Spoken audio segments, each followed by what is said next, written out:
ગઈકાલે રાજીનામું આપ્યા પછી મને સિંગલ ફોન આવ્યો નથી, એટલે એ કોઈ સવાલ ઊભો થતો નથી. તમે ઈસુદાનભાઈને એકતાઈના વખાણ કર્યા, આપ હિંમતભાઈ અને ઈસુદાનભાઈના વખાણ કર્યા, તો બંનેને તમારી સાથે લઈ જશો કે શક્યતા કરી કોઈ મોટા નેતા તમારી સાથે આવે પાર્ટી છોડે?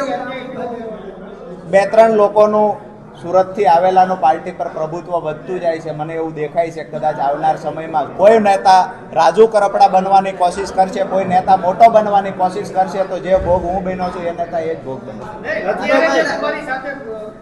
અન્ય કોઈ નેતાઓ તમે જે નામો લીધા ઈસુદાનભાઈ, હિંમતભાઈ ગવા આવાને તમારી સાથે રાખશો? કારણ કે કદાચ આવી શકે.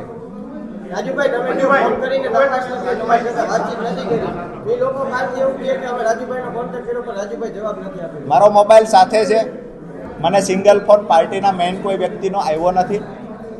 વાત રહી નાના કાર્યકર્તાઓની, જિલ્લા પ્રમુખોની, તો એમના અઢળક ફોન આવ્યા છે. મારી સાથે અહીંયા બેઠેલા છે, એમાં પણ સુરેન્દ્રનગર જિલ્લાના લોકસભા ઇન્ચાર્જ પણ છે, તાલુકા પ્રમુખો પણ છે, પૂર્વ પ્રમુખો પણ છે. અમારી જે ટીમ છે, આ તો સ્વાભાવિક છે કે અમારી સાથે રહીએ છે. જિલ્લા પ્રમુખોનો આગ્રહ હોય, પણ પ્રદેશ ટીમમાંથી કોઈએ મનાવવાના પ્રયત્ન કર્યા હોય. આવી ઘટના ગઈકાલથી લઈને અત્યાર સુધીમાં કાંઈ બની નથી. મેં પણ સાંભળ્યું છે કે મોડી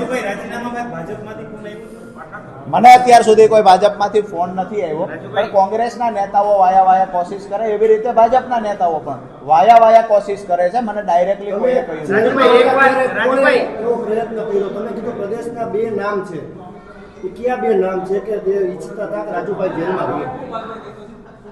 મેં સ્પષ્ટ તો કરી દીધું કે જેના માટે બીજા કોણ બે નામ તમે કીધું? બીજા નેતા મેં મનોજભાઈ સોરઠિયા નામ આપ્યું, કે જેને મારા ફાધર સાથે પણ ખરાબ બિહેવિયર કર્યો છે. રાજુભાઈ કરપડા જેલમાં હોવાની તો જેલમાંથી ગમે તે મેસેજ આપે, અમે નવરા નથી એમના માટે.